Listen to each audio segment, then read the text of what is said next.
Welcome to another episode of the A-List Movie Club. I am your host, the game changer, Wes Troop. And of course, I'm joined once again by Dominic and John. How's it going tonight, guys? Going good. All right. And of course, this is the show where each week one of us picks a different movie for the others to check out. And this time it was my turn. So I picked a film that I saw many years ago when it first, surprisingly, many years ago in 2012, when it first came out, and haven't seen since, and that is The Perks of Being a Wallflower. Charlie Kelmix is a new freshman in high school that has been dealing with clinical depression. He's also very shy and awkward and has trouble making new friends other than his English teacher. He meets a senior named Sam, who he's instantly attracted to, and her stepbrother Patrick, who he quickly becomes friends with. We see Charlie's freshman year, like many of ours, though, is filled with ups and downs. So this film was written and directed by Stephen Chbosky, I'm going to say, who actually wrote the book. So that's pretty cool. And it was released on September 21st, 2012. So Dominic, this was your first time seeing this. John and I have both seen this before. So what did you think of for your first time checking this out, Dominic? This movie was a piece of shit. No, I'm only kidding. He's used to saying that for my picks, but whatever. This was an excellent movie. I thoroughly enjoyed it. It was funny. It was sad. It was, it just pulled at your heart because I think all of us have gone through some of what Charlie's gone through, not to the extent, and I mean just the little bit of what I mean about the awkwardness and everything like that. Not exactly what he went through, but yeah, I really enjoyed it. I thought all the acting was very good. I thought it was written very well. Even the ancillary characters, like the girl that liked Charlie, he liked Sam and she liked him. Mary Elizabeth. Very good. Yeah, Mary Elizabeth. She was very good in it. I thought it was really good. I thought Emma Watson was a really good, almost a tragic soul in it. But I really enjoyed this movie a lot. I liked it, which is surprising because Wesley picked it. Well, he's bound to get one right. Yeah. The only other one you liked was Wonder Woman that I picked. So. Yeah. So far. Better start picking some new shit then. The one out of every 5 picks he likes, that would have. Yeah. Pretty much. All right, John, me and you have never talked about this movie, so I'm interested to see what you think about it too. I've seen it before, but it's only once, and it's not a movie like Star Wars, right? I could not see it for 10 years and still tell you lines and scenes. Right. Yeah. Not really one of those kind of movies. Plus, I saw it with the ex-wife. I tried to block a lot of that out, but I forgot Paul Rudd was in it. I forgot the girl for 2.5 Men was in it. Like, yeah, Dylan McDermott. Like all these people, like, oh shit! Like I was like, I forgot.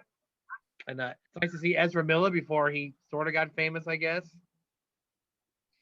Mm-hmm. Yeah, like you said, Logan Lerman sort of. What has he done? Like, not much. I had to look up his IMDb, and he's in that show Killers, or is it not Killers? It's Hunters, I think, with Al Pacino. Yep. About the Nazis and stuff. He played Percy Jackson in those movies. Yeah, he was Percy Jackson. Was it him in that movie Fury? Yeah, with Brad Pitt. Yeah.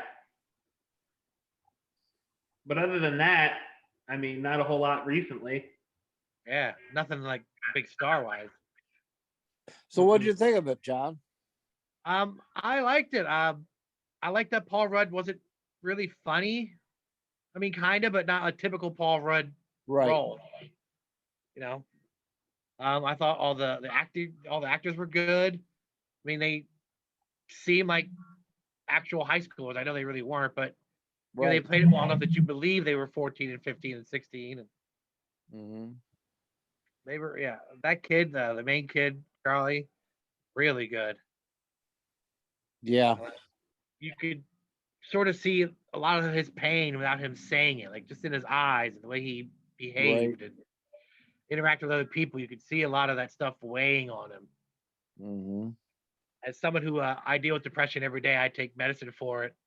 I see a therapist. So I know. I was never hospitalized like him, but I had a rough patch, so I get it. I know what it's like. So that hit me too, you know. Yeah. Yeah. And I must say, I laughed my ass off at the Truth or Dare game where he kisses Sam and not his girlfriend. Yeah. That Sam's brother's like, oh, that's fucked up. I was dying. I almost fell out of my chair. I forgot about that part.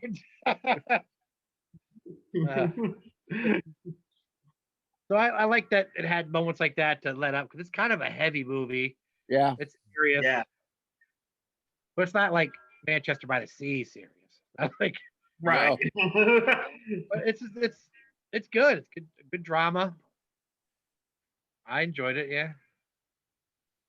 Yeah, and I really liked Emma Watson's part in there. I really thought she did a really good job. You know, something very different from Hermione. Yeah. You know, or Belle. Also, shout out to you, Wes. I like the Rocky Horror stuff because it made me think of you. I have that in my notes. Yeah, it reminded me of you doing that play. So. Plus, it's Rocky Horror. It's great anyway. Yeah. So, all right, Wesley. Yeah. So I didn't, like John said, I didn't remember a whole lot of this movie either. I just remember that I really liked it. I didn't remember that it was a heavier movie. That there is some, for being a coming of age film and high school movie, there's some tough material here. Dealing with teen suicide, depression, abuse, hidden homosexuality, but all stuff that teens definitely go through.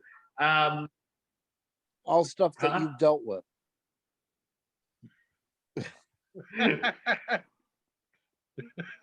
Nice. And how tough it can be to make friends in school, and how cruel kids can be just because you don't fit a certain mold. Luckily, there's some good laughs that are sprinkled in here. And we learn more about what caused Charlie's depression as the film goes on through flashbacks. I like that it doesn't give us too many genre cliches, and it's a mostly fresh take, unlike the coming of age movie. And it's not, it's not like every other high school movie from the 80s. These are the characters that definitely feel real and are very easy to root for. And you definitely want certain people to get together. Love the characters performing the midnight screenings of Rocky Horror. For those who don't know, I played Brad in a theatrical production of it. And I like that it's set in 1991 because it's when life seemed simpler with no cell phones and you were just listening to mixtapes. I'm like, God, I remember when I was young. I was younger than the characters here, but yeah, I was 5 at the time. But yeah. No Facebook, no Twitter, no Instagram. Yeah. Yeah, I know. It was almost like, wow, back in the day. People using a phone, like. Right. Yeah. Right.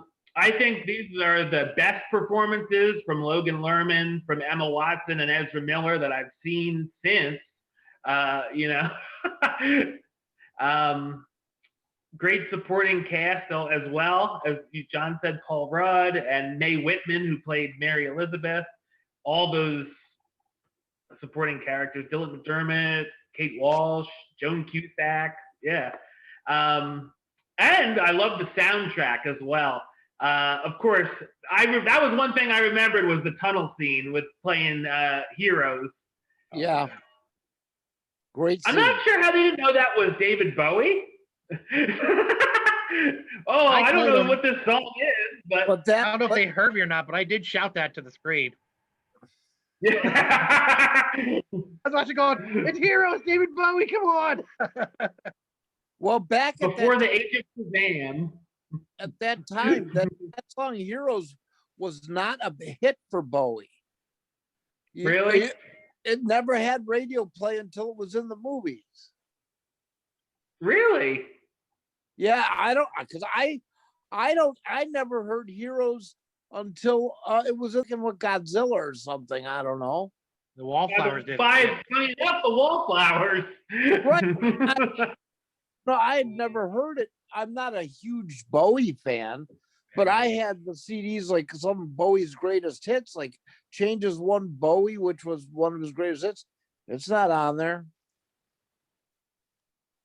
Wow. Yeah. I didn't realize that. It's sort of like a fan favorite kind of song more than an actual hit.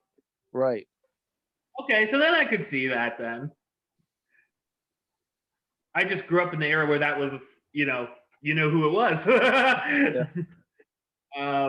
Yeah, I thought this was definitely one of the better high school movies to come out in the last decade. So that's pretty much what I have. Okay, Johnny, what do you got for trivia? I'm interested. Oh, not a whole lot. I wanted to mention that too, Wes. Thanks for reminding me that. I like that it didn't have the dumb jock and the slutty girl and all that cliched. Every movie's the same kind of. Right. Like you said, I like that they were real people. Emma Watson refuses to watch her kissing scenes or the Rocky Horror Picture Show scenes.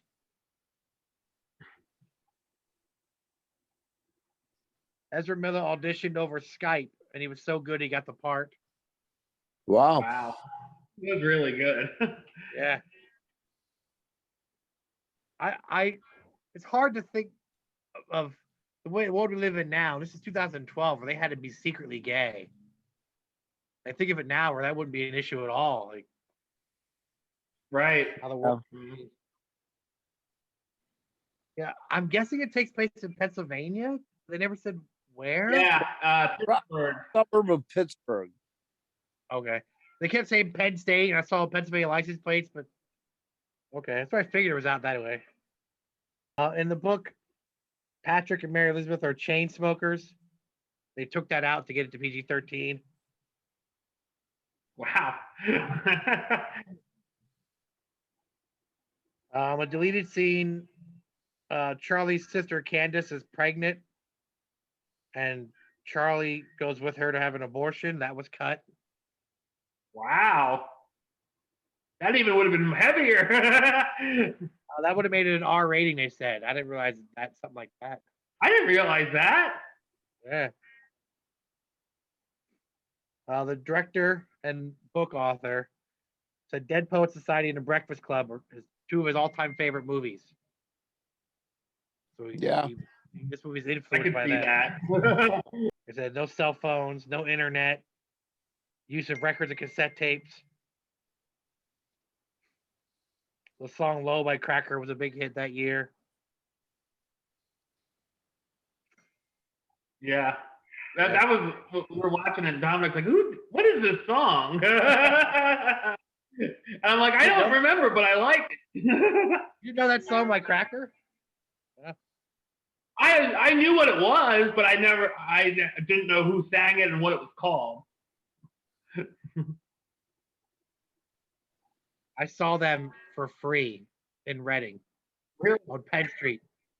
Yeah, because nobody. I saw Cracker. All right, let's rate.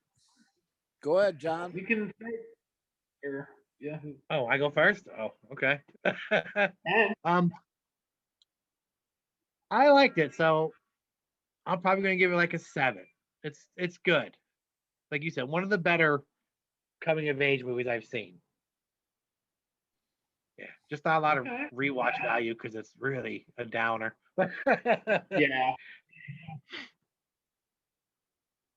So yeah, I'd say a 7. Okay, I'll go. I'm gonna go a bit higher than that, John. I really, really enjoyed this movie. For a while, I debated on giving it a 9 because I really, really loved this movie. I thought it was great. The acting, um, everything. I think I'm going to give it an 8, though. I think I'm going to give it an 8. Okay. All I'm right. going to give it 8, so we're done. Right? No. So originally, this was A-list approved. So I'm gonna stay with that, and I'm gonna go 9 out of 10. Good. Oh my God! So we got an 8 across the board, basically. Yeah. An average. Okay. So now, you suckers, it is Here comes my 10. turn to pick the movie. I am going to go with a movie that I don't think any of us have ever seen. We're going to go with Killer Clowns from Outer Space.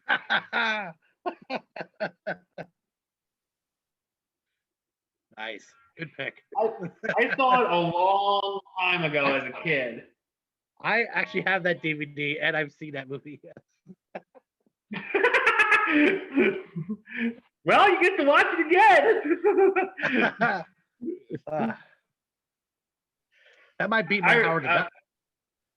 I have no idea. I've heard of it, but I've never seen it. Yeah. Yeah, you're gonna regret picking that movie. That's the way to follow up all your 10s. That's true. His streak's gonna end. All right. So we'll be back next week with our thoughts on Killer Clowns from Outer Space. But until then, John, you want to talk a little bit about your podcast? Yeah, We Like Wrestling Podcast. It's a weekly podcast where we talk about all things wrestling, current, past, old pay-per-views, you name it, we talk about it. We're on Spotify, iTunes, wherever you find podcasts. We have a Facebook page, a Twitter, Instagram. That's all we have. We Like Wrestling Podcast. All right. And of course, you can find me right here on YouTube, youtube.com/Westside of 515. Just uploaded my Raya and the Last Dragon review. So we got some new stuff coming to the channel. And like the show on Facebook, facebook.com/WestTruthAlist. And follow me on the Twitter and the Instagram @WesAlist. Until next time, truth out.